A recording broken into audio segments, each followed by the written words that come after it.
The reason I asked was not to like shame you about following up on it. It was because the first time I recorded a lecture, I didn't have any sound, and it was pretty humiliating for me. So hopefully, if that happened again, give me mercy in your heart. Okay, so today we're going to talk about arrays again. This is arrays part 2. From the subtitle, you can tell we're going to be talking about more methods and nested arrays, which are also known as two-dimensional arrays. We'll talk about why when we get there. But first, let's go over splice. I remember yesterday, I forget exactly who, but someone noted that the vast majority of methods that we talked about yesterday do mutate the array, and the only one that was, I use Sabrina, the only one that doesn't is slice. And that is still true, but it's important to distinguish. It's important to really remember that slice does not mutate an array, because splice, which sounds a lot like slice and does something similar, does indeed mutate the array. So how does it mutate the array?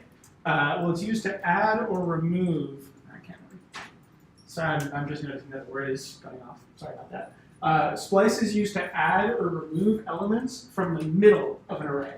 So instead of pushing and popping and shifting and unshifting, we use the splice method to access elements inside the array. Specifically, the first argument that's given to splice is an index where the argument starts, or where the splice method starts. The second is a count of the elements that you delete, the count of an element. One more time. The second parameter of the splice method is the count of elements to delete from the array.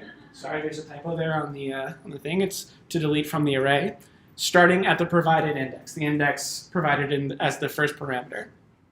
What splice does is return a new array with all of the removed elements. So, from everything I just told you, / what you're reading here, who wants to guess what is going to be console logged on line 13 and line 14?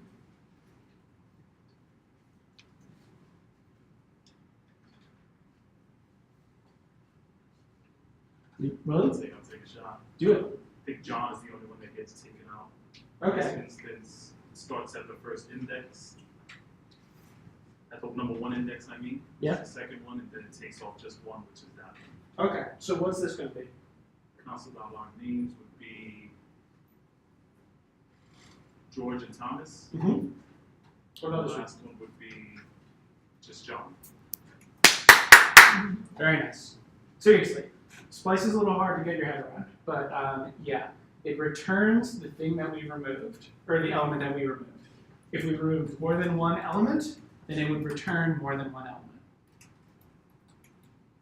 Any questions? Cool. Let's try with this. We've got an array, names, of the Beatles. We've got a variable inexplicably named across the universe that utilizes the splice method. Someone else besides William. Sorry, I keep calling you, is it Will? It's Will. It's just Will, sorry. I apologize. Someone else besides Will. Perry. So the first one's going to look for the name, the second one's going to pick out George and John. So what's the first one going to return? It'll return the names, Paul, George, John, Ringo, and the second one will return Paul and Ringo. Okay, I see another hand here. Melanie. I think names is going to return Paul and Ringo, and across the universe will return George and John. Yeah, Melanie's right. Because if this was slice, right? This is the essence of mutating the array versus methods that mutate the array versus methods that don't. We are changing names here when we call splice off it. That's and the way we're changing it is by starting at the element at index 1, which is George, and then removing the next 2 elements. Wait, sorry, I'm having a brain fart. We are not removing the next 2. Yeah. Yeah, I'm right. Okay. Whew, sorry. Splice isn't just for removing elements, though. Splice is also really useful for adding elements. For example, if you any n number of arguments, an indefinite number of arguments that come after the second parameter are elements that are added to the array at the index specified here, the first argument. So once more, what's name's going to be, what's former member's going to be. Nelson. Paul, George, Ringo, John, and the former members of VP. Yeah. Does everyone see how this is working?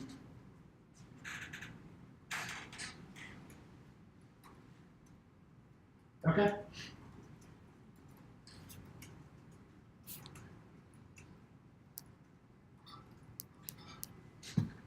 Oh, Luke. No. No, that Was this your just question? answered my question. Yeah. Minority report. So, yeah, you don't have to remove any elements. That's right, Luke. If you want to only add elements, you still have to give 0 as a parameter because the splice method is hard-coded to accept the second parameter as as the number of elements to be deleted. So if we don't want to delete elements and just want to insert them, we give 0 to we give 0 as the value the second argument, the value of the second argument that splice takes. You get an error if you don't put the 0 in. If you don't put the 0 in, Yeah. yeah, I think you get an error. I think what ends up happening, you know what? Let's see, I've never tried. I think what ends up happening is that if you, we're wondering like what happens if you use a string, right? So, okay. REPL, silly little non-numerators.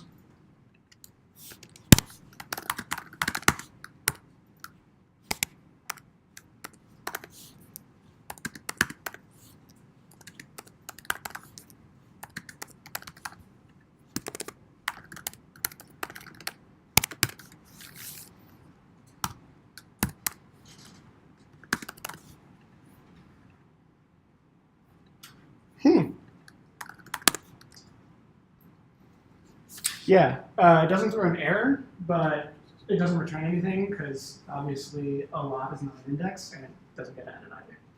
Good question, though.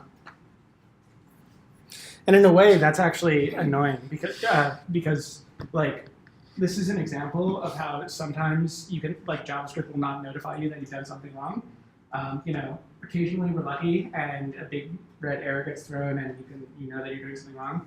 But otherwise, this is doing something called failing silently, and that's a real bitch, but it happens. I saw, was it Julia? Yeah. Yeah, so I have actually tried this, I've tried doing this too, and then I wanted to see what would happen if I tried to add 2 arguments without the second parameter as the number of arguments to remove. Yeah. And it added the last argument it added, so I tried adding 2 arguments. Yeah. And it added the second one. Yeah. I just don't understand why, like how You don't understand why? Well, I want to know how it interprets that second parameter that isn't an index value. Why does it? So, as with all the methods that are native to JavaScript, someone who was writing a language JavaScript wrote this functionality in another computer programming language. And when they wrote this functionality, what they determined is that the second parameter is always going to be delete count, and the third parameter, if there is one, is always going to be added. So even if delete count, or if delete count isn't actually a number, then it'll just assume it's 0. I don't feel comfortable saying it will assume that it's 0 because I don't know what's happening, like under the hood. All I can tell you, as recently proven at like 30 seconds ago, is that it won't delete anything. Whether or not that's the same as inputting a 0 is something that I'd have to look up.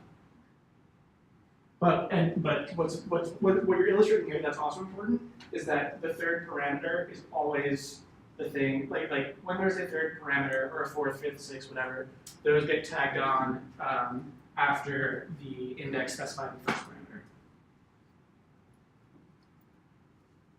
Does this make sense? All right.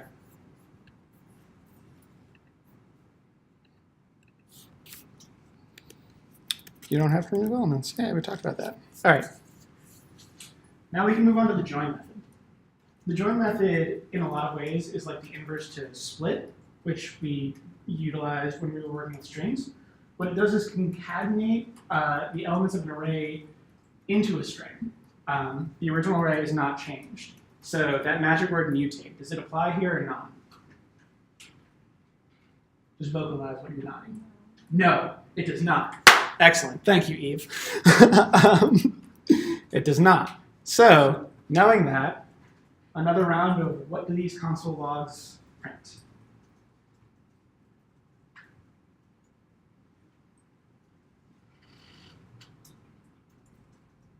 Julia? The first log string. Second one's trickier. You're right on the first one.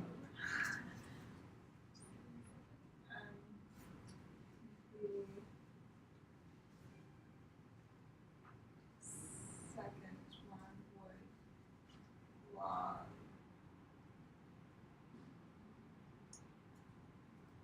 tall George John Ringo without any spaces. Without any spaces? Thought? Anyone have any other ideas what a log? Brandon? Nothing. Nothing. All right. No, I like this. I kind of want to keep the ball moving. Any other thoughts? Brandon. Sorry, Brian. Brandon. Yeah. You're both basically basic. Whatever. Wait, sorry. Never mind. No, say it. I thought it was console log names. But I think it would be, there would be no spaces and it would just be a string. Just the string through. So same as Julia said. Yeah. It's actually this. When you don't specify a parameter, or when you don't give join an argument, what it does is it turns the array, commas and all, into a string.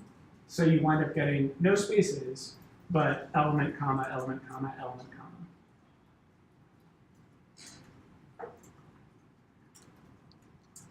However, Sorry, can you repeat that when you don't specify?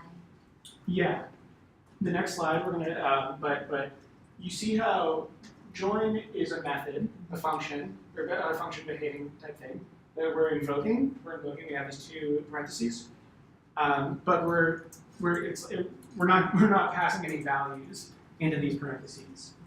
However, we can, and I think that's what's going to be covered next. Yes, we do have the option of passing a string into the join method, and what that does is override the natural separator behavior of join and uses it in a different way. Does anyone have a guess what we're going to see here? Luke. Paul and George and John and Ringo. Yeah. No value? Sorry. I'm sorry, wait, why was that unexpected, or was that supposed to be unexpected for us, that it would log that way? I don't know. Okay. Only you can answer whether or not you expect something. Okay, I have another question. What if you put an empty string, like not a space, just two quotes in join as the argument for join? I think that would evaluate to be something falsy, and it would just give you the default behavior. Let's see. What if it just separate? Let's see.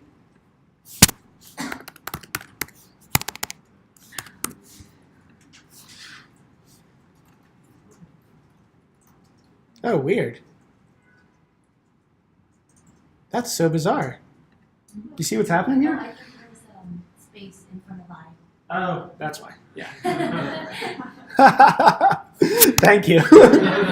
Yes, it's a coding mystery. No one knows why this behavior happens. Yeah, that's what happens. Which does make sense. Yeah. Chan. What would happen if it was an index full of numbers? Still add either with the string? What do you mean an index full of numbers? An array, sorry. Full of numbers. An array full of numbers? I have literally never tried to pass an array into the join method. So to me, this seems like another example of implicit coercion. You guys remember implicit coercion from Saturday? What it's doing is, even though we are giving it an array with a number in it, you can see that it is not, adding the square brackets. It's just taking the value of that array and turning it into a string. Huh. Yeah, interesting. Julia. What I actually thought Tim's question was first was, what if you tried to join, not as the argument of join, but the thing that comes before join, if you have an array of numbers and then you try to join them with whatever in between. Does join only join string? Join takes an array and returns a string. Regardless of the types of values that are the elements of the array. I'm pretty sure yes. But I have some great news for you. If you want to verify this claim, you yourself can go on REPL.IT. And then tell me about it later.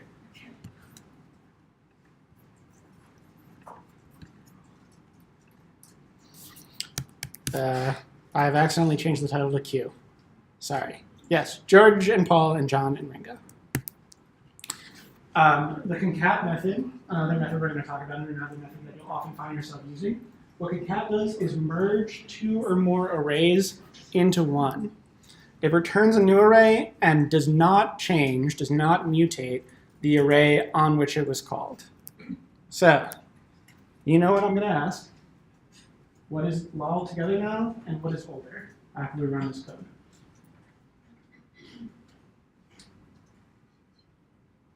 Will you understand because you're excited to answer? No. All right, Shannon.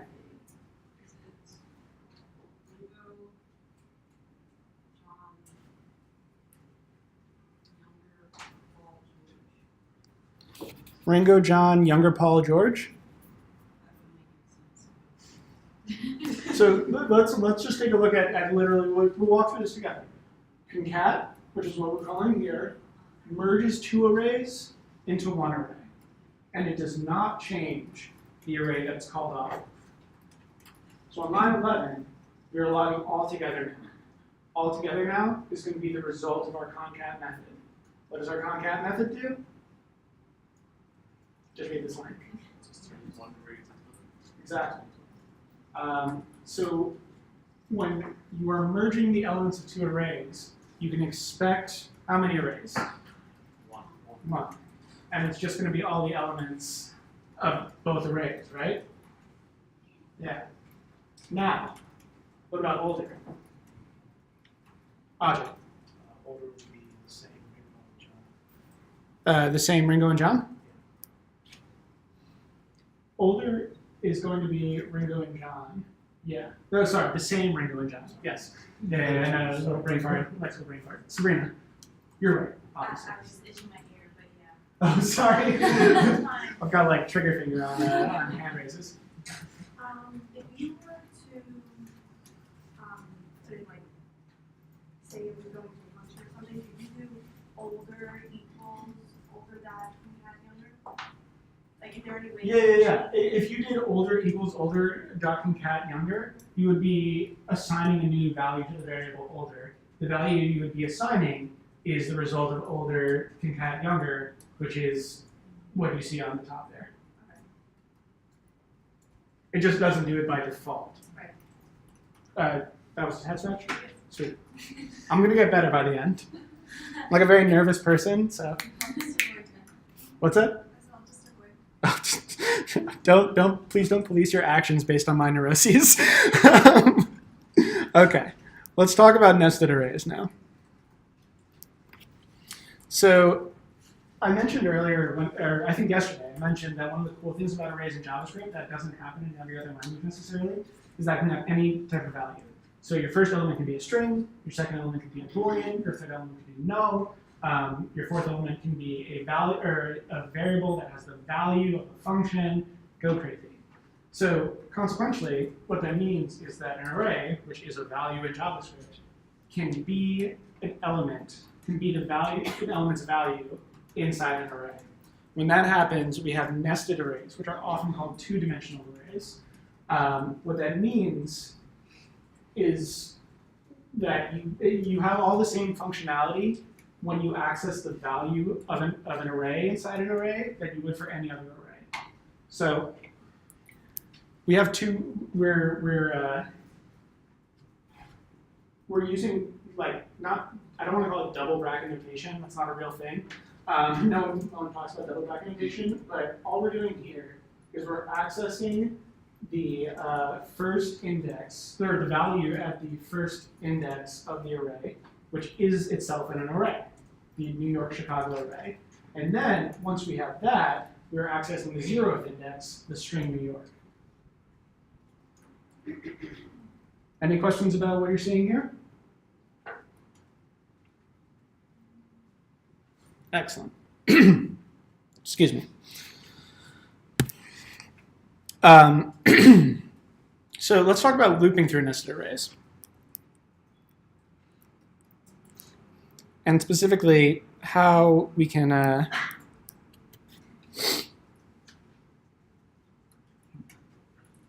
do I put this? We're going to walk through what this code does together. But before we do, quick sort of grounding question. How many elements, what is the length of RSVP groups? 3? Yeah, you're right. One array with 2 elements, one string, and then one array with 3 elements. So, with that said, what do you think this is going to print?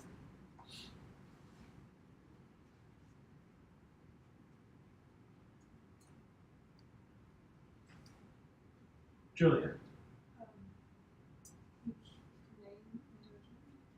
why is that?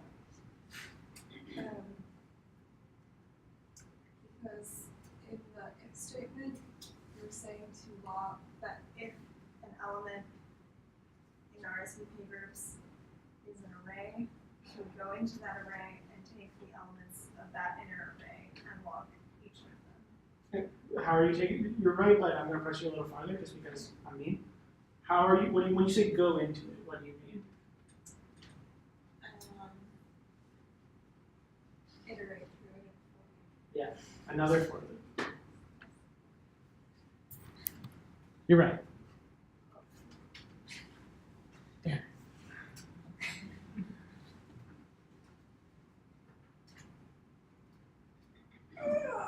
Mistake. Is that better? It's not worse. I'm like a shark, baby. Gotta keep moving forward, even if it's not in a positive way. At least it's not backwards. But yeah, does everyone follow this code here? Julia did an amazing job of explaining it. It's exactly what's happening. We're iterating through the elements in the array, and we're checking whether or not the element that we're currently on is an array or a string. We're allowing it to be only one of these two things because we have an else statement. I know that I've talked to a lot of you guys about like the danger or whatever of always using an else along with your if, because sometimes you wind up only making it one loop through your for loop, and then you have a return statement instead.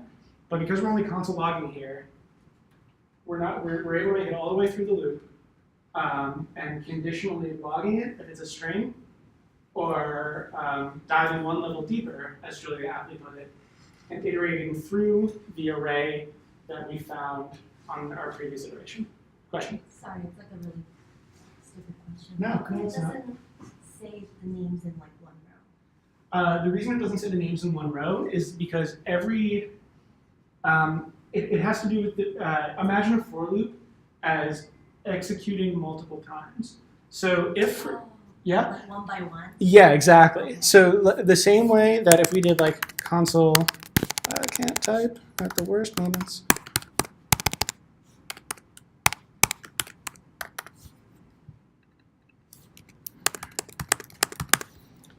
These are all going to be on different lines, right? That's kind of what's happening in our for loop. Chen, keep on calling Chen. I'm sorry. In that last slide, how did you know number of each index if there are multiple arrays within an array? What does this number mean when it's So I'm just going to bring this back up and ask you to repeat the question. So in that array, if there are two arrays and one string value, what do the index numbers become for that array? There are arrays in the array. They are what they would be even if they were not inside an array, right? They're fully self-contained. That's why if we go back a slide to this, so look at this line right here. Sorry. It's printing New York because in this array that happens to be inside our outer array related things, New York is still the 0th index of the array that it's immediately in. It's just that the array that houses the value New York is the first index of an outer array. Make sense? And the string value in the middle of that last example becomes index. It behaves exactly the same. It behaves exactly the same. The string value of Jack, does anyone want to guess or say? It's 1. It's 1. Yeah, because if this array happened to be a string and this array happened to be a Boolean, it would still be 0, 1, 2. Question? Can you just explain what the array that is array element line is doing? Yeah, sure. So do you remember when we talked? Did we talk about it yesterday? And you weren't here yesterday, right? No, you weren't. You weren't. Sorry. If you remember yesterday, this isArray is a method that is native to the capital A array object that is native to JavaScript. So in JavaScript, we have this object called capital A array, and we can do certain things with it.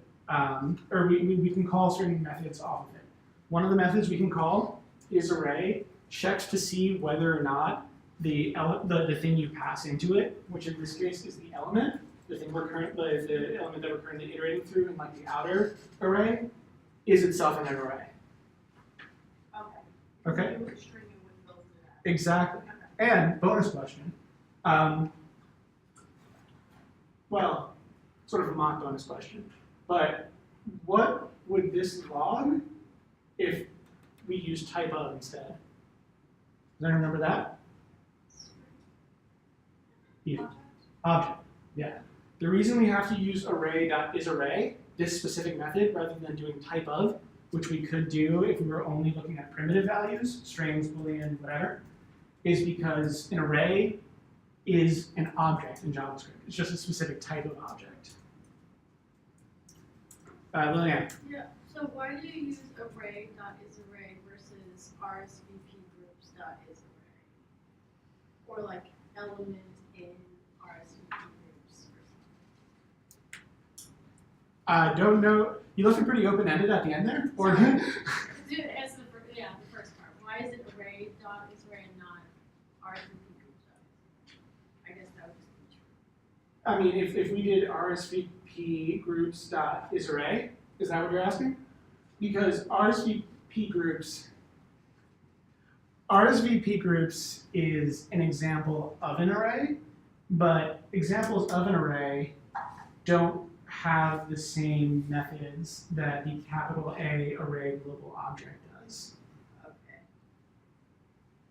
We can talk. Do you want to talk I about? was saying, if you wanted to add to that, you can sometimes there's certain methods in JavaScript that you kind of have to look at how they're written and take the methods. So if you look up array.isArray in MDN, it's going to give you a description of how it's used and how you can use it. So it's certain things in the language of JavaScript you kind of have to take as Yeah. that's how you use it. There's a more complicated answer about prototypes, but don't worry about that. Worry about knowing array.isArray. Julia. I just realized I'm minimized. Okay. Nested arrays. So what can they be used for? In addition to storing arrays and creating questions that I later ask you. One common use case of nested arrays is to create a grid. You can see here that even though it's formatted differently, this is no different than what we would get if, damn it, if Jack were an array, right? If Jack were an array, it would look, then we'd have one line with one array and 3 elements in that array that are also arrays. We still have one array and 3 elements that are also arrays. We've just turned it into a visually appealing or a visually understandable grid. You can still access it the same way, though. What's line 14 going to print? See how? 111? Yes. It's going to print 111. Because we're accessing the first index, sorry, we're accessing the first element of every element in the array. 1, 1, 1. Did you have your hand up? No? Great. I mean, not great. Put your hand up if you want. Sabrina. The format of that doesn't matter, right? Let's say you have them in a straight line, it would still be the same. It would be exactly the same. This is just easier for human beings to be set up.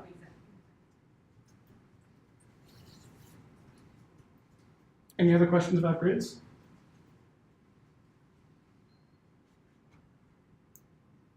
Julia.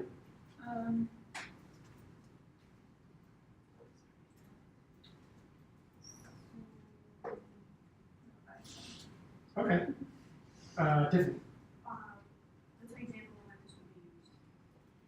So I know that grids are used a lot in I know that grids are used a lot in like game development, which doesn't often happen in JavaScript. It usually happens in languages like C or C++. The times in which I mostly find myself using grids are when I'm implementing a data structure called a graph.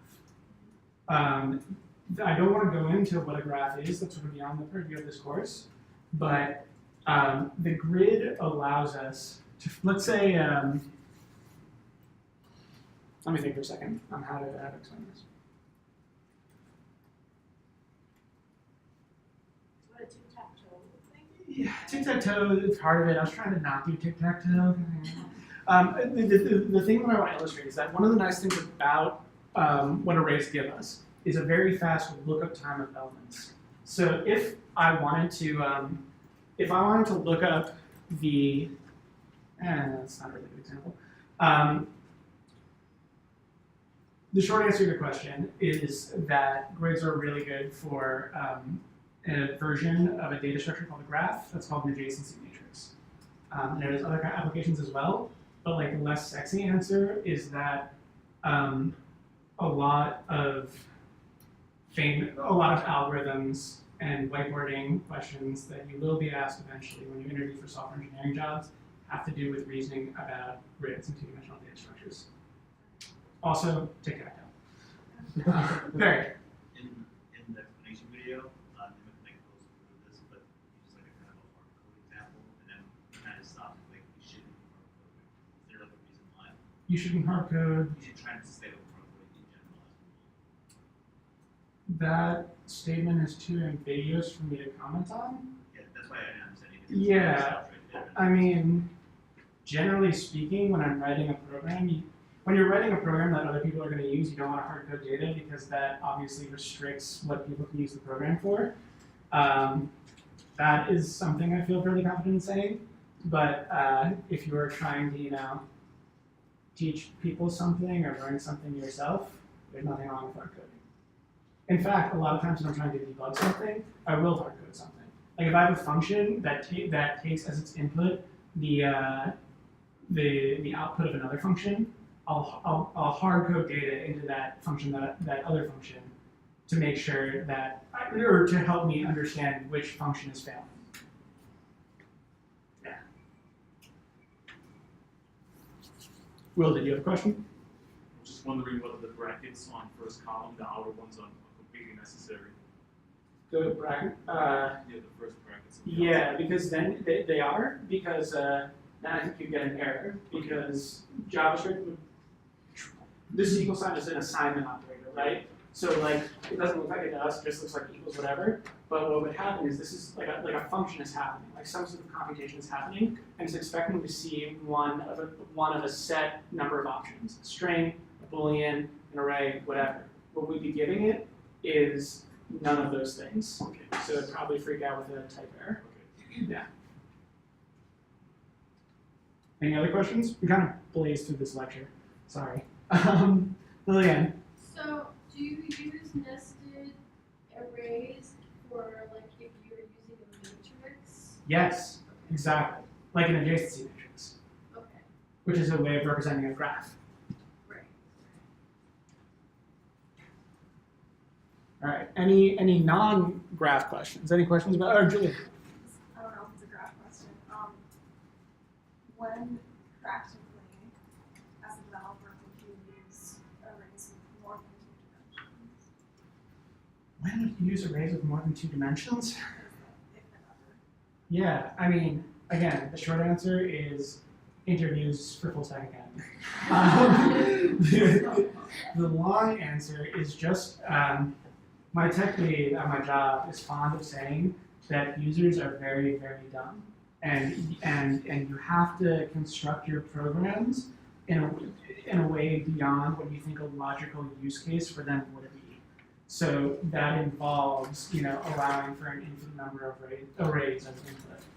You might not see how that could be possible, but there are more of them than there are of you, and they can try more things than you can think of. Do you have a question? Do you have an example, Robin? Oh, No? oh yeah, I was gonna say like for like 3D animation, or I guess like physics related stuff, you might be dealing with multi-dimensional math. And would they use Useful JavaScript? for like, yeah, you can definitely use JavaScript for that. But do they practically, or do they just kind of professionally for Python or something else? It depends. Like if you're trying to do something in the browser, you would definitely use JavaScript. It's really a native application with other languages. Yeah. All right. Any final questions? Not just about 2-dimensional arrays, could be about concat, join, splice, any of that other stuff. I'm trying to use index of with grid, and it's giving me like -1 when I'm searching for an array. Yeah, that's because arrays are complex objects that are passed by reference, not by value. Robin's going to talk about that on Thursday. Okay. Thursday? Yes. Cool. I'll make sure I know the answer to that question. It's basically because the object that you're telling it to look for doesn't actually exist in the array. The thing you're looking for is just something that looks like the thing in the array. So if you had an identical clone, Brandon, that was also extremely tall, and you were just standing next to each other, one of you would be the real Brandon, right? So if you tell your computer to find the real Brandon, but if you want your computer to index of you, and you pass it fake Brandon, even though you look exactly like fake Brandon looks exactly like real Brandon, fake Brandon is not real Brandon. How do I pass real Brandon through? Because I'm putting an array, this exact same array. Yeah. No, it's not the exact same array. What did I just say? Fake Brandon, real Brandon. They look the same to you. So how do I? What's the magic? A library called Lodash. Load it. Lodash. Don't worry about it for now. All right. Again, Thursday, all will be revealed. And the keyword is deep cloning. Yeah. Or clone deep. Okay. That wraps up Arrays Part 2. I'm going to create the pairs, slap them out, open the workshop, stretch your legs, get some water, and then, yeah. Oh, I'm sorry, I neglected to introduce, I think, the other fellow/person who's going to be shouting today. This is Alex. Hi guys. Alex will help you the same way Robin helped you yesterday and the day before.